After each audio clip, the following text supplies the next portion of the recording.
Baik, Assalamualaikum warahmatullahi wabarakatuh. Di sini kami dari kelompok 5 akan mempresentasikan mengenai bab 7, yaitu transaksi entitas induk dan entitas anak utang. Baik, langsung saja ke materi pertama, yaitu transaksi utang antara entitas induk dan entitas anak. Seperti halnya dengan transaksi jual beli persediaan di bab 5 dan transaksi aset tetap di bab 6. Transaksi utang antara entitas induk dan entitas anak harus dieliminasi dikarenakan dalam rangka penyusunan laporan keuangan konsolidasian. Pinjaman yang diperoleh entitas anak dari entitas induknya mengakibatkan entitas anak mencatat adanya utang. Di sisi lain, entitas induk mencatat adanya piutang. Dari kacamata konsolidasi, utang piutang tersebut harus dieliminasi dikarenakan transaksi pemberian pinjaman tersebut terjadi antara entitas induk dan entitas anak yang merupakan satu kesatuan ekonomi. Jika pemberian pinjaman tersebut memunculkan pendapatan atau beban bunga, maka akun tersebut juga harus dieliminasi. Baik, langsung saja kepada ilustrasi 7.1 yang menggambarkan mengenai gambaran awal mengenai transaksi utang piutang entitas induk dan entitas anak dan menunjukkan akun apa saja yang terpengaruh oleh transaksi tersebut, sehingga kita dapat memperoleh pemahaman mengenai transaksi utang antar piutang antara entitas hidup dan entitas anak, karena dimaksudkan untuk memberikan instrumen gambaran awal. Maka digunakan transaksi utang biasa, bukan menggunakan instrumen obligasi.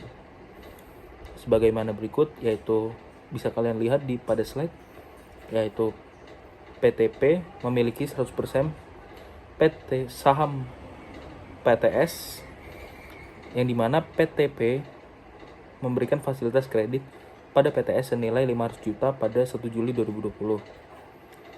Pinjaman tersebut jatuh tempo pada 1 Juli 2021.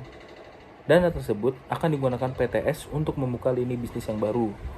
Atas pinjaman tersebut, PTS dikenakan bunga 5%.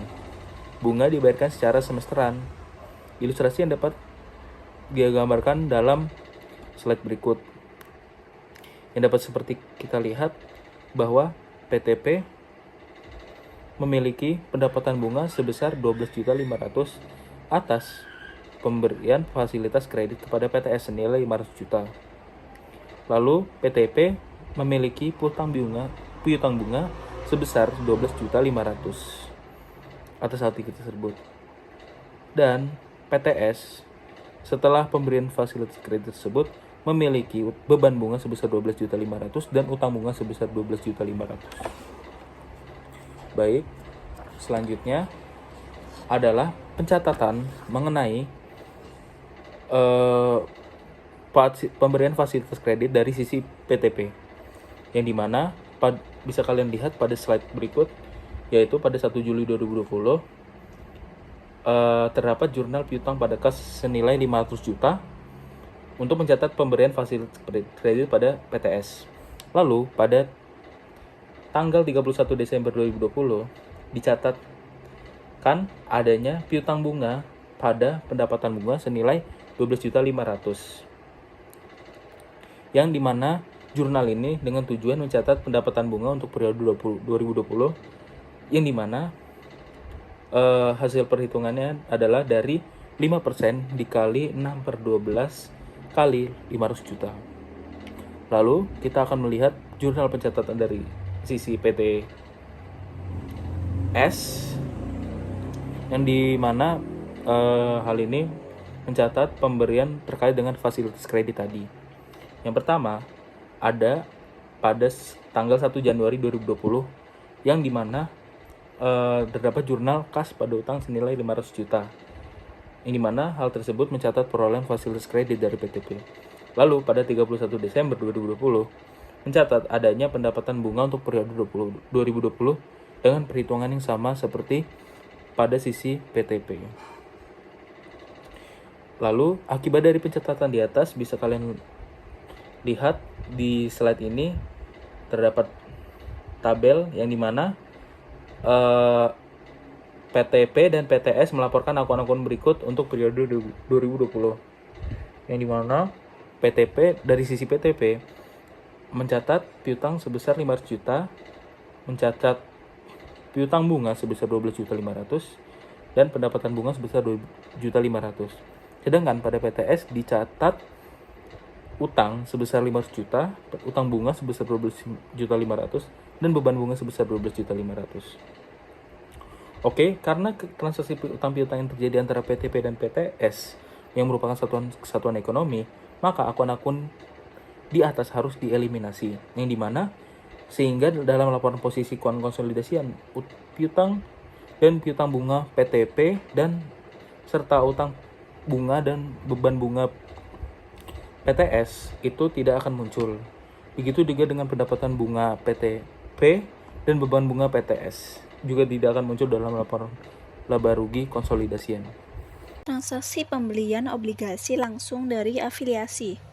Jadi dari sudut pandang konsolidasi, entitas induk dan entitas anak merupakan satu entitas pelaporan, sehingga semua dampak dari transaksi yang melibatkan kedua pihak tersebut harus dieliminasi. Tak terkecuali dengan transaksi pembelian obligasi antara entitas induk dan entitas anak. Entitas induk dan entitas anak dapat terlibat dalam transaksi jual beli obligasi secara langsung. Selain itu, entitas induk juga dapat membeli obligasi entitas anak secara tidak langsung, yaitu melalui pihak non-afiliasi, seperti yang ditunjukkan pada gambar di samping. Pembelian pada nilai par. Ketika entitas induk menerbitkan obligasi pada nilai par dan dibeli langsung oleh entitas anak, maka diperlukan jurnal eliminasi untuk menghapus akun investasi pada obligasi, utang obligasi, pendapatan bunga, serta beban bunga. Selanjutnya mengenai pembelian bukan pada nilai parnya. Obligasi dapat diterbitkan bukan pada nilai parnya. Hal ini terjadi pada saat kupon obligasi berbeda dengan tingkat bunga pasar. Ketika kupon obligasi lebih rendah, maka obligasi diterbitkan pada nilai diskon. Sedangkan ketika kupon obligasi lebih tinggi, maka terdapat premium atas penerbitan obligasi tersebut. Ketika obligasi diterbitkan bukan pada nilai parnya, maka nilai diskon atau premi yang muncul harus dieliminasi. Pembelian obligasi entitas anak dari pihak non-afiliasi. Pembelian pada harga saham dengan nilai tercatat. Pada saat entitas induk membeli obligasi entitas anak dari pihak non-afiliasi pada harga sama dengan nilai tercatat obligasi tersebut, maka jurnal eliminasi yang dibuat pada saat menyiapkan laporan keuangan konsolidasi sama dengan jurnal eliminasi pada saat pembelian obligasi langsung dari entitas induk atau entitas anak, baik nilai par maupun bukan nilai par. Pembelian pada harga berbeda dengan nilai tercatat. Entitas induk dapat membeli obligasi entitas anak dari pihak non-afiliasi pada harga yang berbeda dengan nilai tercatat obligasi tersebut. Harga yang ketika entitas induk membeli obligasi entitas anak pada nilai yang berbeda dengan nilai tercatat obligasi, maka dari sudut pandang konsolidasi muncul keuntungan atau kerugian dari penarikan obligasi. Berikut adalah contoh ilustrasi yang menggambarkan transaksi pembelian obligasi entitas anak PT Andalas oleh entitas induknya yaitu PT Nusantara dari pihak non-afiliasi dan dampaknya terhadap penyusunan laporan keuangan konsolidasi. Berikut adalah neraca saldonya dengan informasi tambahan, yaitu yang pertama, PT Nusantara telah melakukan pembelian 75% saham PT Andalas di 1 Januari 2020 pada nilai bukunya yaitu 900 juta. Nilai wajib kepentingan dan pengendali sama dengan nilai bukunya yaitu 300 juta. Selama 2020, PT Andalas melaporkan perolehan laba neto sebesar 200 juta dan mengumumkan pembagian dividen sebesar 50 juta. Pada pada 1 Januari 2020, PT Andalas menerbitkan obligasi dengan par 500 juta pada harga 510 juta. Obligasi tersebut akan jatuh tempo dalam 5 tahun. Bunga atas obligasi sebesar 8% dan dibayarkan 2 kali setahun, yaitu setiap tanggal 30 Juni dan 31 Desember. Tingkat bunga pasar pada saat penerbitan adalah 7,51%. Pada 31 Desember, setelah pembayaran bunga, PT Nusantara membeli seluruh obligasi tersebut dari pihak non-afiliasi pada harga 495 juta. Tingkat bunga pasar pada saat itu adalah 8,30%. Berikut adalah contoh tabel amortisasi premium obligasi PT Andalas. Di sini ada juga jurnal yang dibuat PT Andalas terkait dengan obligasi yang diterbitkan selama tahun 2020.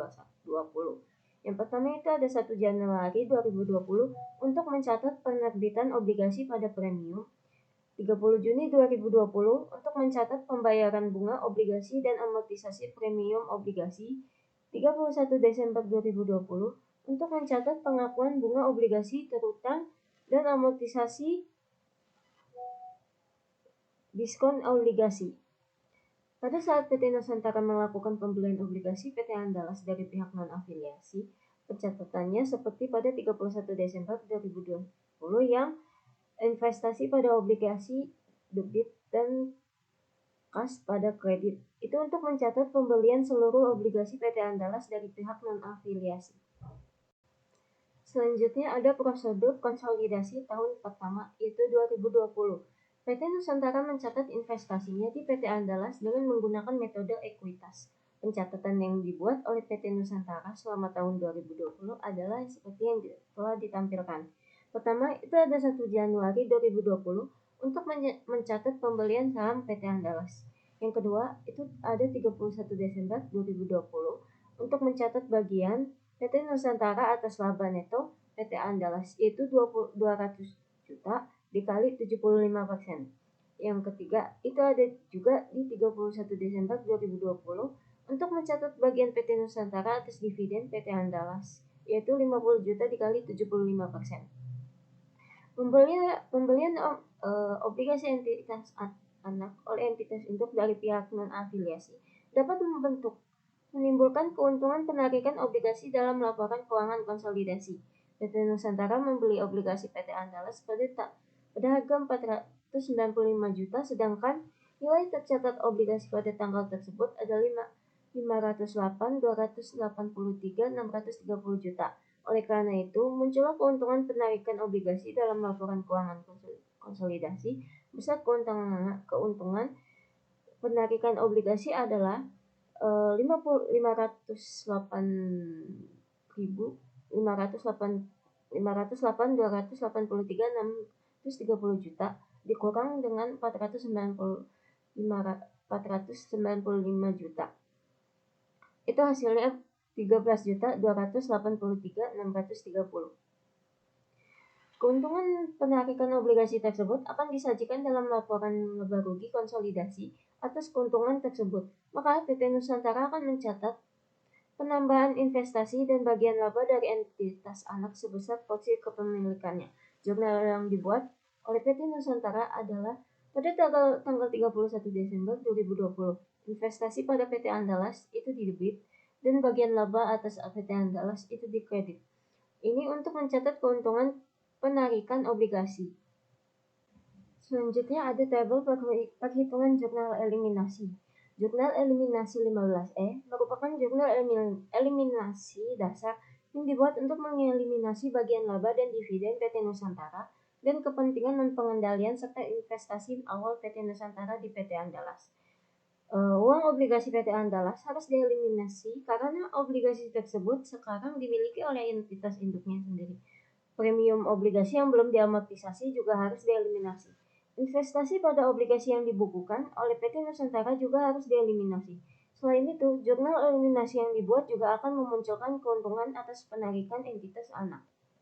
Karena PT Nusantara baru melakukan pembelian obligasi pada tanggal 31 Desember 2020, maka belum terdapat pendapatan bunga dan pendapatan bunga obligasi yang harus dieliminasi. Berikut adalah contoh kertas kerja konsolidasi yang telah diperhitungkan dari neraca awal hingga tahap akhir.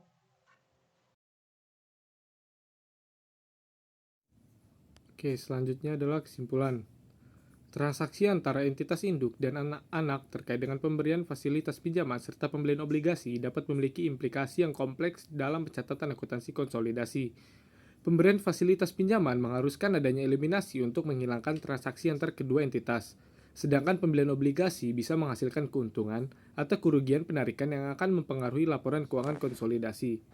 Proses eliminasi dan pencatatan keuntungan atau kerugian penarikan obligasi memerlukan perhatian khusus terhadap amortisasi dan penyesuaian pada periode berikutnya.